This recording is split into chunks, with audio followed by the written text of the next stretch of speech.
Gaming with তালহা, যাকে কিনা তোমরা সবাই হাসি রাজা হিসেবে চিনো, ঠিক এই মানুষটাই রিসেন্টলি কিছুদিন আগে লাইভে এসে কান্না করে ফেলছে।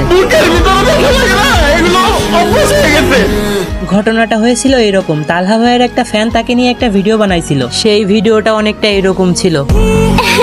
देखो मुझे कोई और पसंद आ गया है, ब्रेकअप कर ले। उसने मुझे छोड़ दिया। এই ভিডিওটা দেখার পরে কিন্তু তালহা ভাই তার নিজের ইমোশনটাকে আর ধরে রাখতে পারেনি। ঠিক এই জন্যই কিন্তু লাইভ স্ট্রিম চলাকালীন হাজার হাজার অডিয়েন্সের সামনে তালহা ভাই হাউমাউ করে কান্না করে ফেলছিল। তালহা ভাইয়ের এই স্যাড মোমেন্টটা দেখার আগে আমি নিজেও ভাবতাম হয়তো সামান্য কিছু টাকার জন্য তালহা ভাই ফ্রি ফায়ার ছেড়ে পাবজিতে শিফট হয়েছে। এই ভিডিওটা দেখার পর থেকে আমার ধারণাটা পুরোপুরি পাল্টে গেছে। একটা ক্রিয়েটার, আর সে ক্রিয়েটার না, বাংলাদেশের one of the best creator, সে কিন্তু কখনোই লাইভে এসে এভাবে হাউমাউ করে কান্না করবে না, সে কিন্তু নাটক করবে না। আমার তো এটা একদমই মনে হয় না। আর আপনাদের কি মনে হয় অবশ্যই কিন্তু কমেন্ট বক্সে জানিয়ে যাবেন।